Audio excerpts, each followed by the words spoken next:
Kenapa sih Pak orang LDI itu nggak mau sholat di masjid selain LDI Pak?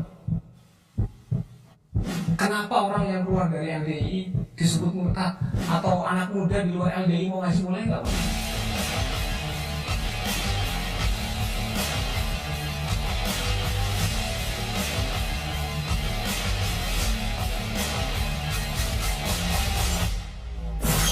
Baik, assalamualaikum warahmatullahi wabarakatuh. Kembali lagi bersama saya Awal Ponlov dalam Ponlov Podcast. Dan kali ini saya kedatangan bintang tamu yang sudah tidak asing lagi.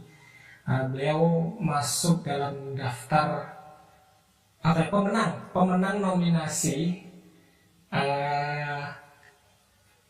orang yang paling inspiratif menurut Awal Ponlov. Ini dia, Pak Haji Edi Sudandara. Assalamualaikum Pak. Waalaikumsalam. Gimana kabarnya Mas Awal? Alhamdulillah. Pak Edi gimana, sehat? Alhamdulillah sehat, lancar dan semua sesuai rencana. Kita udah beberapa dekade nih Pak nggak ngobrol. Udah lama. Biasanya saya kalau sama Pak Edi ngobrol itu bisa turah-turah waktunya kurang waktunya karena banyak hal yang bisa kita bahas. Cuma nih saya karena ini momennya spesial terus di depan kamera, jadi nanti mohon maaf kalau ada grogi saya. Gimana sekarang kegiatan apa aja nih Pak? Sibuk banget kayaknya. Kegiatan sekarang ini sebetulnya masih sama ya dengan yang sebelumnya, dalam artian sebelum Musda LDI Kota Bandung kemarin ya. Namun justru setelah Musda ini agak sedikit tapi melandai. Kita kan kemarin itu sudah mempersiapkan Musda yang ke-8 ya di Kota Bandung, begitu sibuknya, begitu padatnya, sehingga kadang-kadang rutinitas itu terlupakan, seperti olahraga itu kadang kita terlupakan ya. Kemudian emang rajin olahraga Pak biasanya? Rajin sih enggak ya, kalau seminggu sekali mungkin itu bukan rajin ya. Seminggu sekali itu minimal gitu tapi ya. rutin lah ya. Rutin, tapi alhamdulillah rutin. Nah, dengan adanya persiapan Musda kemarin itu seringkali terlewati karena harus mempersiapkan Musda, sehingga Sabtu dan Minggu itu tetap kita banyak melakukan rapat atau musyawarah gitu ya. Nah, demi mempersiapkan Musda sebaik-baiknya. Musda sudah selesai, alhamdulillah berjalan lancar, dan saya kembali dipercaya mendapatkan amanat untuk menjadi ketua DPD LDI Kota Bandung. Nah, setelah itu memang kegiatan agak melandai gitu ya. Nah, jadi bisa kembali lagi menjalankan rutinitas seperti olahraga dan yang lainnya. Oke, berarti gini Pak ya. Kenapa Bapak bilang setelah Musda itu melandai? Berarti Musda ini puncaknya atau gimana sih sebetulnya Pak? Musda itu bisa dikatakan itu pesta demokrasi juga ya, pesta demokrasi warga LDI, karena mereka tentunya menginginkan sosok ketua DPD yang bisa menyalurkan aspirasi mereka gitu ya. Sosok ketua DPD LDI itu juga bisa mewakili LDI Kota Bandung. Nah, inilah sebagai representasi LDI Kota Bandung, itu kan yang dilakukan seperti itu.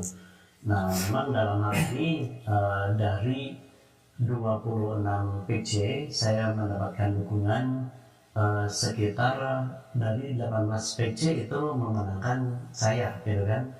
Nah, jadi ini merupakan amanat yang kembali dibebankan kepada saya. Kenapa saya bilang dibebankan? Karena memang menjadi ketua DPD itu banyak sekali hal-hal yang harus dijalani. Bagaimana caranya kita konsolidasi dengan sesama pengurus DPD, bagaimana kita juga konsolidasi dengan PC dan PAC, belum lagi kita juga memperhatikan program-program dari DPP, dari DPW, serta lingkungan strategis yang lainnya, minimal setingkat kota gitu. Itu yang harus saya pikirkan. Tapi menurut saya udah bilang ke istri saya Pak Edi itu orangnya jago ngelobi. Terus itu saya bilang, iya, sampean juga yang dilobi kan. Cuman ngomong-ngomong soal Musda Pak, Iya. itu saya pengen cuma sedikit 30 menit Iya. sebelum acara itu mulai. Saya tuh kayak wah ini nih pertaruhan hidup dan mati saya nih. Karena saya kan penanggung jawab live streaming Pak Iya. di kegiatan itu. Nah 30 menit sebelum acara ini dimulai, komputer ini Pak nge-hang. Dihidupkan berkali-kali nggak hidup. Iya. Proses untuk membetulkan itu, membenarkan itu sampai setengah jam sendiri. Dan alhamdulillah Allah baik. Sesaat sebelum tamu tanah datang itu bisa hidup Pak. Dengan cara itu dilepas hadisnya yang bikin berat, cuma pakai SSD. Alhamdulillah bisa hidup dan bisa berjalan lancar. Itu kalau seandainya jika seumpama Pak.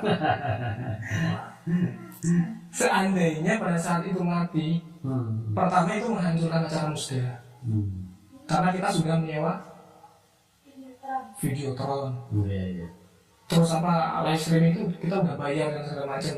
Iya. Itu pertama. Kedua, kita tidak bisa menampilkan program-program kerja DPD LDI Kota Bandung dan lain-lain Pak. Nah, itu saya pengen curhat ke Bapak, itu yang kemarin saya alami, jantung saya ini dak-dikduk. Soalnya itu, aduh, kita saya nggak bisa cerita lebih panjang, saya pengen ngasih tahu itu aja ke Bapak. Iya. Cuma gini masalah ya, kalau pandangan saya. Jadi sebetulnya di dalam hidup ini tidak ada istilah wah mati saya gitu ya, wah gagal saya, wah hancur saya. Itu sebenarnya nggak ada yang seperti itu. Karena bagaimanapun kita ini diberi oleh Allah kemampuan untuk berpikir gitu ya. Nah ini kalau menurut pandangan saya, seandainya komputer Mas Awa saat itu gitu ya betul-betul mati aja gitu kan, ya kita sih betul memang bahwa itu adalah suatu piranti yang membuat acara musda itu jadi hidup gitu ya. Piranti yang isinya adalah informasi yang sangat-sangat berharga. Tapi sebenarnya kalau dalam musda itu kan yang paling penting itu bagaimana prosesi musda, pemilihan pemilihan ketua itu berjalan dengan baik. Jadi itu selain itu informasi-informasi itu hanya merupakan sebagai pelengkap yang mungkin bisa membuat suasana musda lebih hidup, lebih komunikatif, dan juga ada sisi-sisi lainnya. Nah, jadi tidak berarti bahwa kalau komputer itu nggak jalan kemudian habis musda.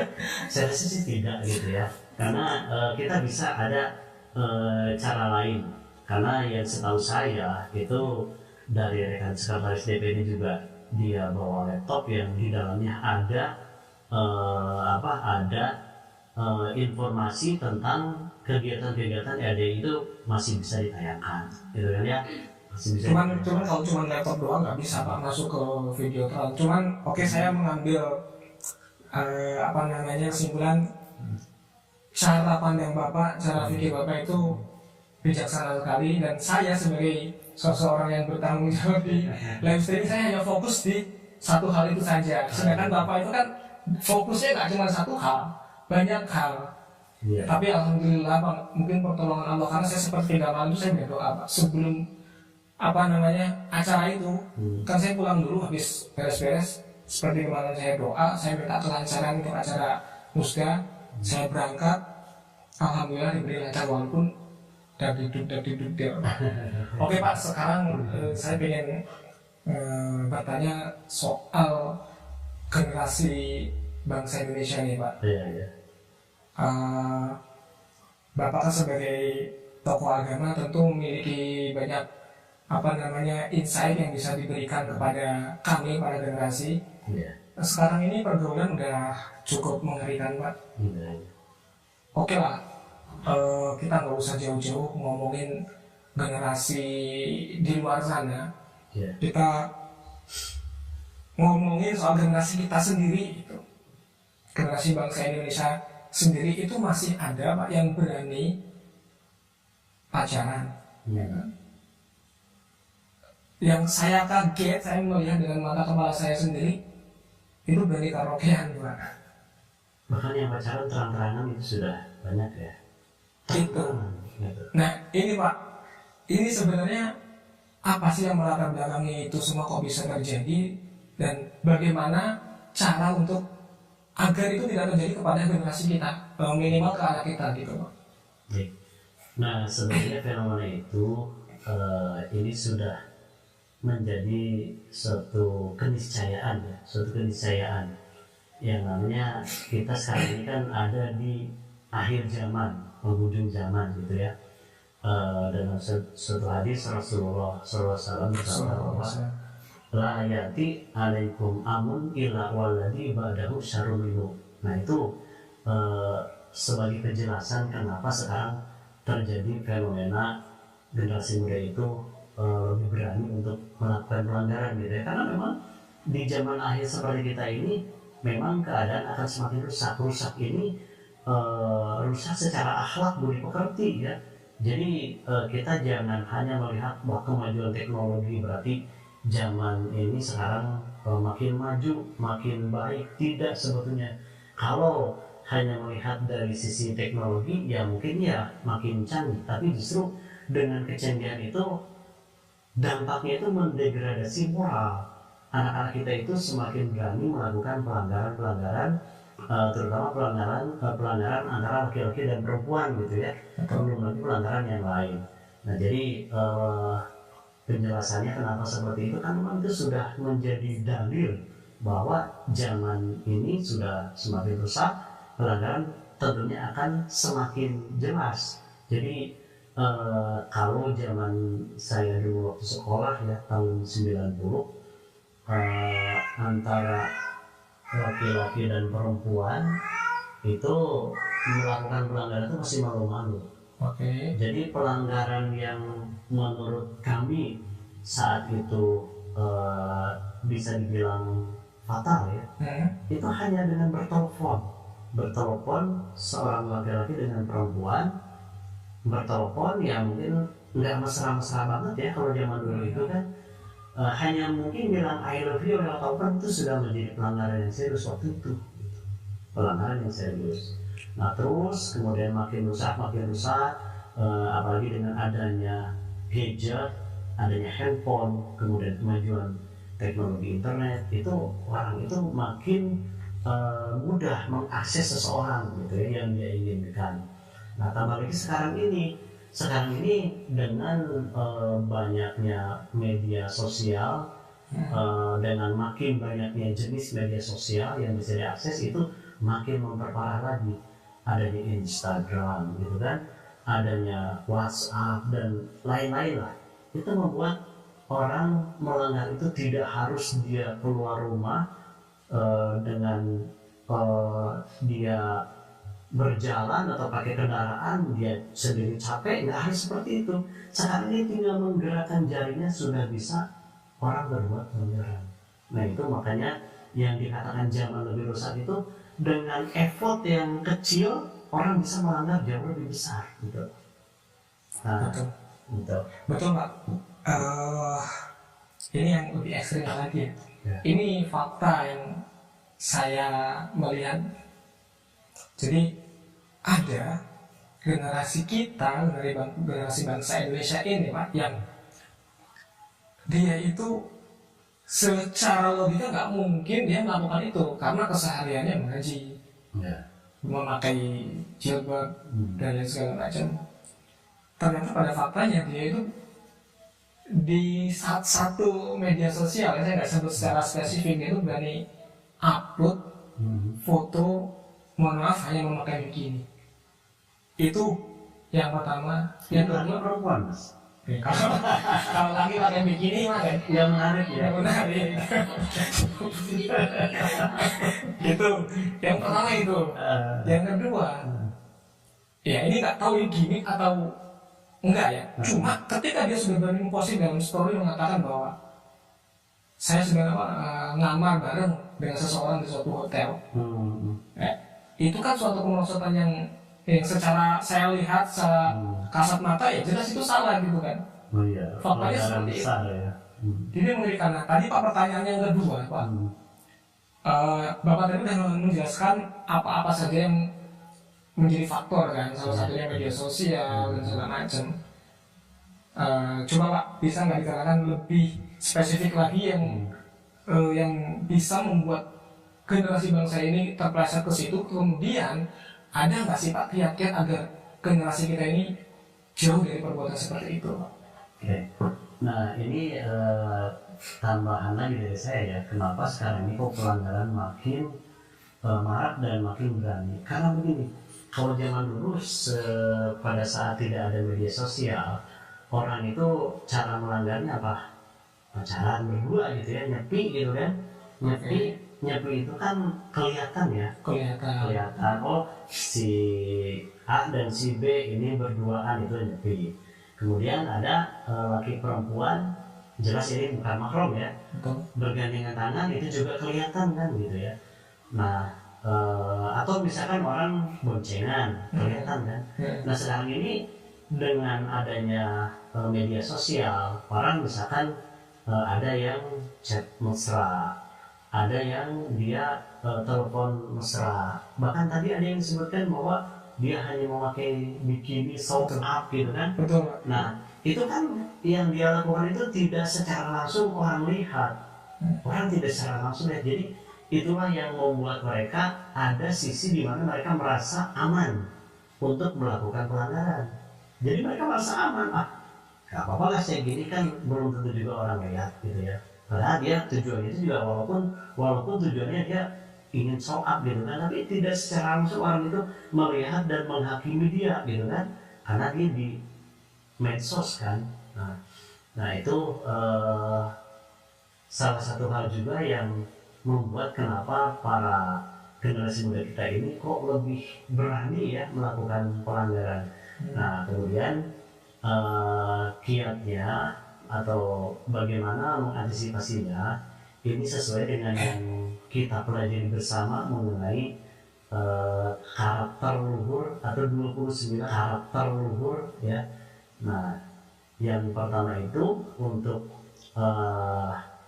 generasi muda itu kan ada 3 target generasi muda ya. Yang pertama itu akhlakul karimah, yang kedua itu paham ilmu agama, dan yang ketiga adalah dia mandiri gitu kan.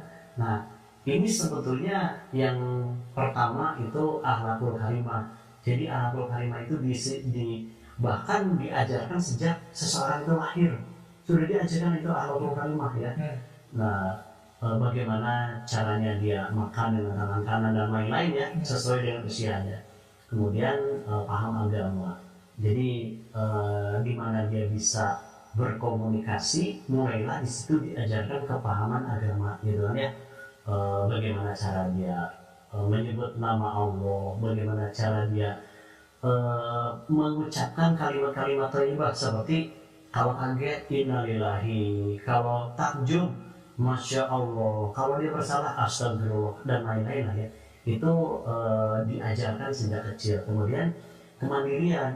Jadi kemandirian itu, mandiri ini luas ya. Mandiri dalam hal kita ini memiliki skill sesuai dengan jenjang usianya, dan setelah dia itu nanti remaja bahkan dewasa, mandiri juga secara finansial, mandiri secara kepahaman. Jadi tidak harus dia untuk melakukan ibadah itu disuruh-suruh sama orang tuanya gitu kan. Itu kan kemandirian juga gitu.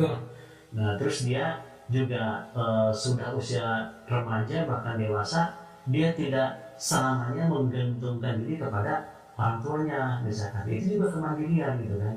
Nah dengan minimal 3 target itu bisa dijalankan oleh generasi muda, itu adalah sebagai upaya untuk meminimalisir ya. Tapi benar sih Pak, tapi meminimalisir supaya generasi muda kita ini tidak terpengaruh dengan kerusakan-kerusakan yang terjadi saat ini. Gitu. Ya logikanya tadi yang pertama Pak, akhlakul karimah. ketika orang sudah mempelajari tentang akhlakul karimah, ya otomatis dia akan menyadari bahwa hal-hal yang bertentangan dengan akhlakul karimah adalah sesuatu yang harus dihindari. Termasuk Bapak tadi menyebut tentang mandiri untuk melakukan beribadah.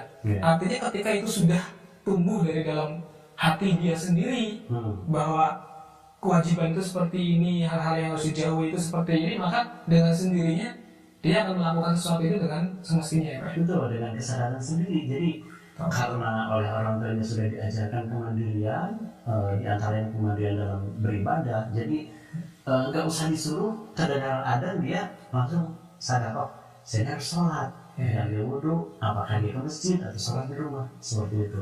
Nggak usah kita ini terlalu power, terlalu besar untuk menyuruh anak-anak kita ini sholat gitu ya. Nah itu masalahnya kalau ada orang tua yang anaknya pada sudah balik tapi masih harus membentak-bentak nyuruh anaknya sholat, itu artinya apa? Itu indikasi bahwa pelajaran masa lalunya itu kurang berhasil, seperti itu. Oke.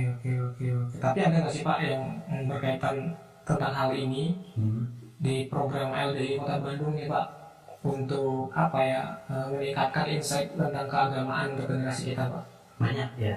Jadi di LDI Kota Bandung itu saya jelaskan bahwa ada 12 bagian ya.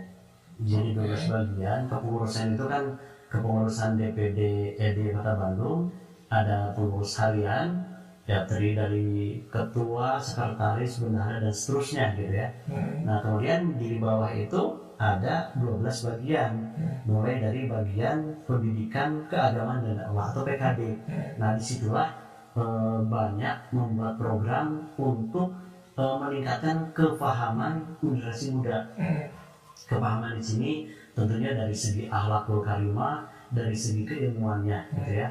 Nah sedangkan untuk dari sisi kemandiriannya ada juga bagian yang namanya bagian pendidikan umum dan pelatihan.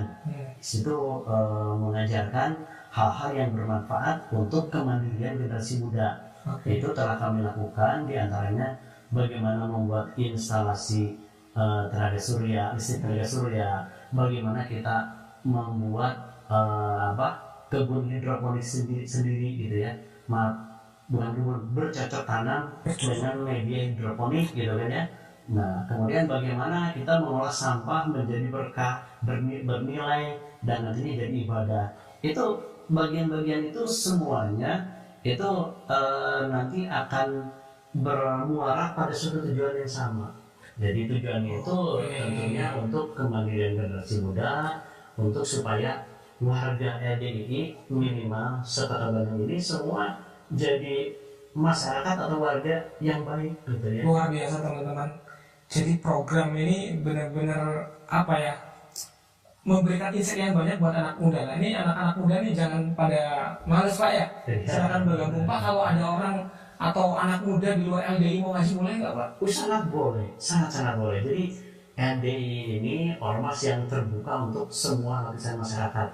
Tidak hanya masyarakat yang cendekiawan atau tidak hanya masyarakat yang mampu, namun semua kalangan masyarakat, semua lapisan masyarakat itu ada di LDI ini. Jadi silakan saja kalau rekan-rekan mau ngaji di LDI, itu kapanpun kami siap menerima. Pak, saya sering ditanya nih Pak, saya sudah biasa menjawab, cuman saya pengen bertanya sama Bapak, menyampaikan pertanyaan teman saya, teman-teman netizen ke Bapak. Iya. Sebagai LDI satunya Kota Bandung nih, kenapa sih Pak orang LDI itu nggak mau sholat di masjid selain LDI Pak? Jadi begini, sebetulnya bukan atau gimana ya, itu pernyataan yang mesti kita perjelas ya.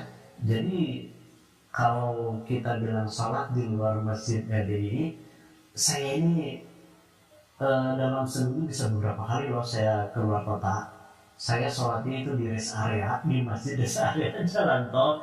Apakah itu masjid LDI? Bukan, itu bukan masjid LDI, itu masjid di luar LDI. Tapi yang namanya masjid itu adalah rumahnya Allah gitu ya. Dimanapun masjid kita sih sholat di situ.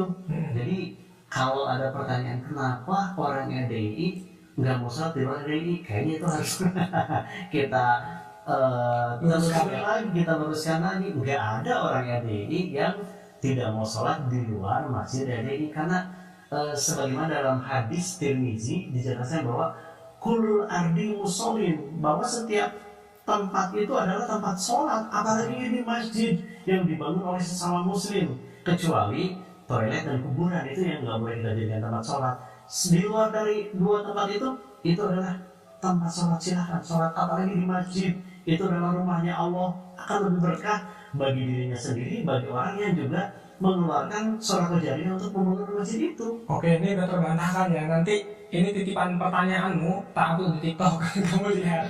Ini ada lagi Pak. Katanya gini, ini pertanyaan yang dari dulu tidak bisa terjawab katanya Pak. Hati-hati kalau bisa jawab kan nih. Ada yang bilang gini Pak, kenapa orang yang keluar dari LDI disebut murtad katanya begitu? Disebut murtad ya. Kalau kami sendiri sih tidak pernah ya mengatakan bahwa orang yang keluar dari LDI adalah murtad, itu tidak. Jadi LDI adalah sebuah organisasi yang kebetulan organisasi masyarakat yang dasarnya adalah agama Islam. Nah, kalau misalkan ada orang yang keluar dari LDI selama dia masih muslim, ya tidak dikatakan murtad kalau seperti itu. Jadi itu hanya berbeda cara dia melakukan apakah itu peribadatannya, apakah amal solihnya, mungkin sudah tidak sejalan, ya itu silakan. Siapapun bisa kapan saja masuk ke dalam LDI, dan umpama pun ada yang merasa oh ini saya sudah tidak sejalan, misalkan dia sudah tidak lagi di LDI, itu hak pribadi, tidak ada masalah buat kami. Karena memang LDI pun sebetulnya saya sendiri sebagai warga LDI pun juga mau sholat di mana, mau ngaji di mana sebenarnya nggak ada masalah. Toh saya juga nggak dikasih KTA ya.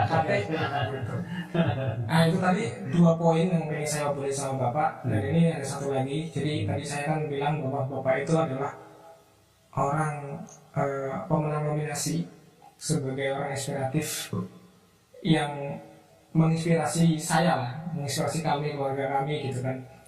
Karena saya melihat ya kan, Bapak mulai dari bawah dan sekarang berada di titik ini gitu kan, dalam baik itu dalam segi duniawi maupun dari segi agamawi. Pak mungkin bolehlah Pak berbagi kisah inspiratif sedikit ke kita Pak, biar rekan-rekan itu tahu gambaran bahwa bagaimana sih kita bisa mencapai sebuah kesuksesan gitu Pak. Ya. Jadi saya perjelas dulu batasan dari kata sukses ya. Oke. Jadi sukses itu atau seseorang dinilai sukses bukan berarti bahwa dia itu bergelimang harta yang begitu banyak. Itu bukan ukuran sukses. Jadi yang dikatakan sukses itu manakala apa yang dia raih saat ini itu kebermanfaatannya itu banyak sekali. Jadi tidak hanya melulu masalah seberapa banyak dia mendapatkan harta, tapi seberapa manfaat apa yang dia miliki untuk kemaslahatan umat. Nah itu yang dikatakan sukses. Jadi kalau orang hanya dia pada posisi paling tinggi, kemudian hartanya banyak, tapi dari posisi yang dia tempati, dari harta yang dia miliki, manfaatnya untuk masyarakat itu atau untuk umat sangat minim, itu tidak dikatakan sukses sebetulnya. Lain halnya dengan orang yang mungkin secara posisi sekarang sudah baik, kemudian harta juga dia cukup lah gitu ya, tapi ternyata dengan posisi dan hartanya itu banyak sekali orang yang merasa terbantu, banyak sekali orang yang mendapatkan manfaat, itulah yang dikatakan sukses gitu. Jadi nggak harus kaya. Tidak harus kaya, karena yang disabdakan oleh Rasul bahwa al-ghina atau yang namanya kaya, rasa kaya itu ghina nafs. Jadi kaya itu dirasakan di dalam hati. Karena kaya itu relatif ya, tidak harus secara visual kita lihat hartanya banyak, tidak gitu. Karena kenyataannya banyak orang yang sudah serba punya ya, dia rumahnya banyak, kendaraannya banyak, mungkin sembarangan juga banyak, tapi kok dia masih mengambil sesuatu yang bukan haknya. Korupsi. Ya? Antaranya korupsi. Tapi ada juga yang bunuh diri. Itu kan ciri bahwa orang itu belum merasa kaya. Benar juga, benar. Berarti kita udah kaya ya. Itu penjelasannya. Nah, tadi pertanyaan apa tadi? Saya lupa. sharing kisah inspiratif. Oh, Karena iya. kalau ini saya mau menceritakan takut nggak urut ya, karena ya buat kalian yang pengen tahu kisah inspiratif Pak Edi nih, lihat videonya dulu. Nah jadi teman-teman itu tadi sedikit kisah yang bisa saya tampilkan tentang seorang Pak Edi ya. Oke Pak, boleh diceritakan Pak kisah inspiratif yang pernah Bapak lalui, atau bagaimana sih kita bisa menjalani hidup ini dari bawah, istilahnya dari nol sampai ke atas, dari segala segi lah. Ya, jadi begini. Kalau kita ingin sukses itu, saya jadi ingat dengan sebuah ayat ya, bahwa intan surullaha yansurukum. Oke. Bahwa jika kamu sekalian menolong agama Allah, dalam artian melancarkan agama Allah. Jadi menolong agama Allah ini jangan diartikan bahwa Allah itu kok seperti diartikan zat yang lemah, bukan seperti itu. Iya. Tapi maksudnya itu adalah melancarkan agamanya Allah gitu ya. Oke. Nah, jika kita melancarkan agamanya Allah, maka Allah itu akan menolong pada kamu sekalian. Nah, melancarkan agama Allah itu mulai dari diri kita sendiri. Kita ini ibadah dengan lancar, dengan tertib, dengan khusyuk gitu ya. Nah, kemudian tidak cuma hanya pada diri kita sendiri, kita pun melancarkan juga orang lain, orang yang ada di rumah kita, orang yang ada di lingkungan kita, itu semua kita ajak. Kita kalau dalam bahasa agama itu amar ma'ruf, supaya mereka juga ibadah dengan lancar, dengan tertib gitu ya. Nah itu artinya kita ini melancarkan agama Allah. Nah kalau kita ini sudah bisa seperti itu, maka Allah akan menolong pada kamu sekalian, Allah akan menolong pada kita gitu. Nah sehingga menolongnya Allah itu bagaimana? Kalau misalkan kita punya suatu keinginan pada Allah, kita berdoa, itu Allah akan lebih cepat mengabulkannya gitu ya. Kemudian Allah juga berjanji bahwa kalau kita ini amar ma'ruf nahi mungkar kepada saudara kita, kalau kita minta tolong, Allah tolong, kalau kita meminta, Allah akan memberi, dan kalau kita berdoa akan dikabulkan doanya. Kemudian ada lagi dalam hadis lain menjelaskan bahwa ya ibni Adam tafarrag li ibadati amla sadraka gina wasida faqroka. Jadi wahai anak Adam, menyempat-nyempatkanlah kalian ibadah padaku, pada Allah gitu ya. Nah kalau kalian bisa seperti itu, maka kami Allah akan menutupi hati kalian dengan rasa kaya gitu. Dengan rasa kaya. Rasa kaya ini jangan diartikan bahwa hartanya itu banyak, bukan seperti itu, tapi kok kita merasa apa yang kita miliki ini kita merasa sudah cukup gitu. Kita tidak iri melihat orang lain yang mungkin secara materi lebih dari kita gitu ya. Betul. Dan kita selalu bersyukur pada orang yang mungkin keadaannya di bawah kita gitu kan. Nah amla sodroka gina wa asuda fakroka, dan Allah akan menutup kefakiran pada kamu sekalian. Nah jadi secara materi penjelasannya seperti itu. Kemudian sisi lain bahwa kalau kita ini dalam kita meniti karir, di saat yang bersamaan kita juga melancarkan agama Allah, maka Allah itu akan lebih mempermudah pada urusan-urusan kita. Jadi dalam hadis lain dijelaskan bahwa kok masalah dunia itu sepertinya terasanya kecil bagi kita itu, manakala kita ini mengepulkan diri dalam urusan ibadah kepada Allah. Jadi kalau kita tarik kesimpulan bahwa kalau ingin jadi sukses, maka utamakanlah kita ini ibadah kepada Allah. Seperti itu. Luar biasa. Cuman maksudnya meskipun kita mengutamakan ibadah kepada Allah, ya tetap cari uang lah ya. Ya, itu kan.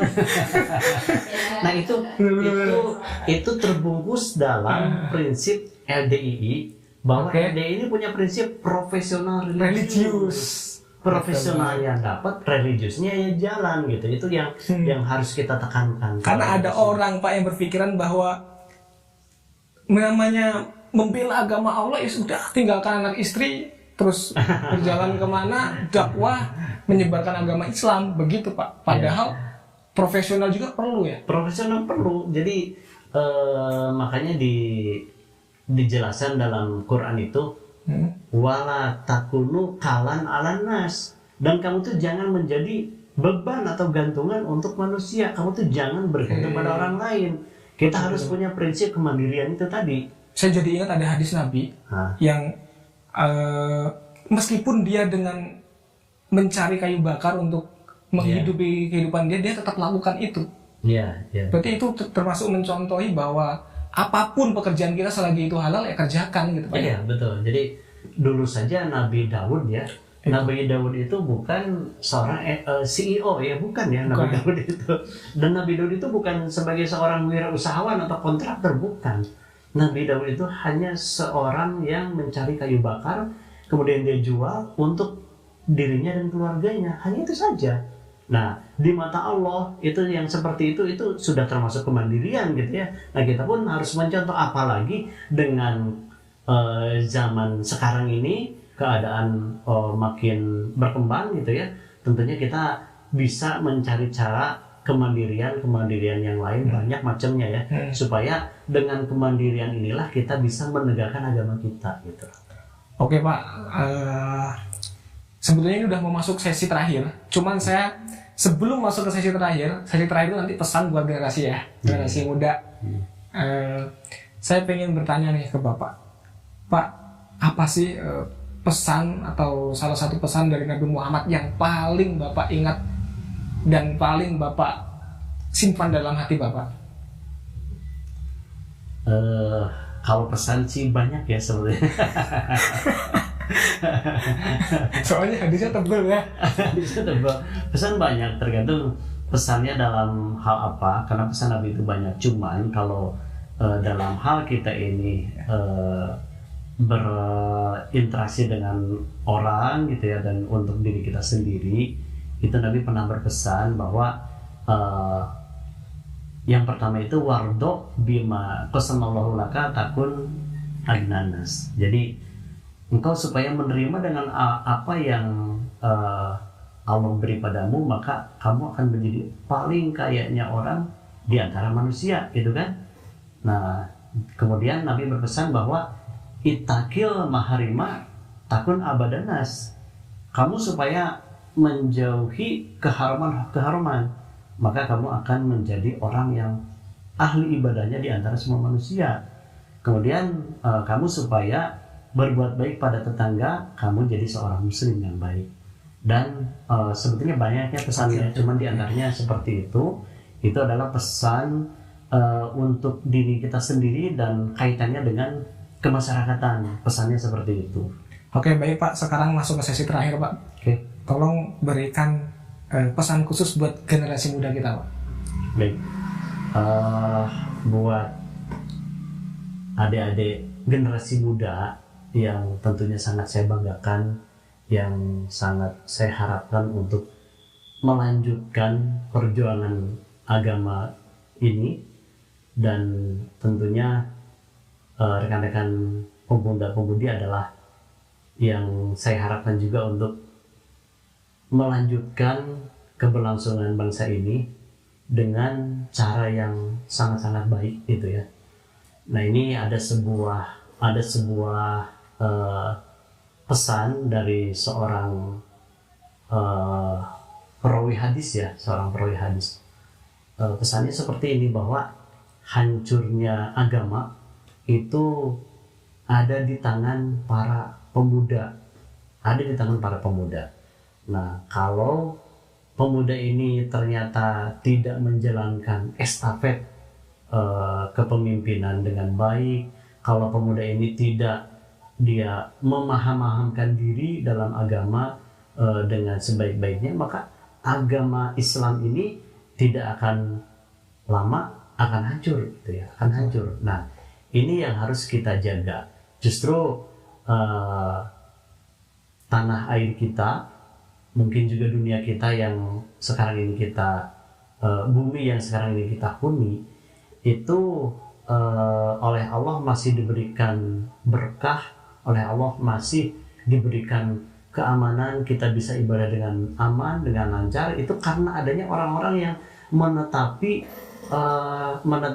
sunnah, orang-orang yang menetapi pedoman Quran dan ahadis dengan sebaik-baiknya. Nah, kalau misalkan hal itu ditinggalkan, maka itu merupakan tanda-tanda bahwa bumi kita ini tidak akan lama lagi hancur atau berakhir. Nah, maka di sini saya memberikan pesan bahwa supaya rekan muda-mudi itu dari sekarang cobalah meningkatkan diri, memaham-mahamkan diri dalam agama, kemudian kita juga jadilah pribadi yang mandiri, kita juga supaya mempunyai profesionalisme gitu ya.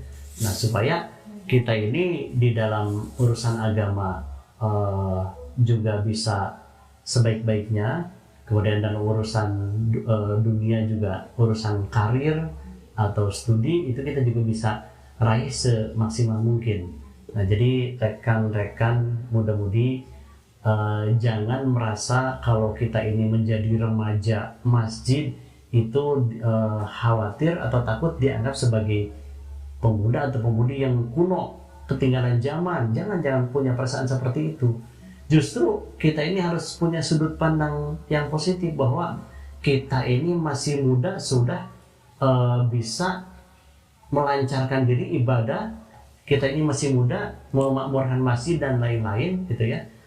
Itu adalah hal yang sangat baik. Jangan sampai kita ini ibadah harus menunggu nanti aja kalau udah tua gitu ya. Nah itu pemahaman seperti itu keliru, karena umur itu siapa sih yang tahu? Siapa yang tahu kalau umur saya ini berapa? Umur rekan-rekan muda-mudi itu berapa, kan itu tidak ada yang tahu. Jadi intinya kapanpun, dalam keadaan bagaimanapun, kita ini harus tetap dalam menetapi Quran dan hadis gitu ya. Oke Pak, jazakallahu khairan sudah meluangkan waktu. Saya sangat menghargai Bapak bisa meluangkan waktu. Teman-teman jazakallahu khairan yang sudah nonton, jazakumullah khairan. Cukup sekian podcast kali ini. Assalamualaikum warahmatullahi wabarakatuh. Jazakallahu khairan Pak. Amin.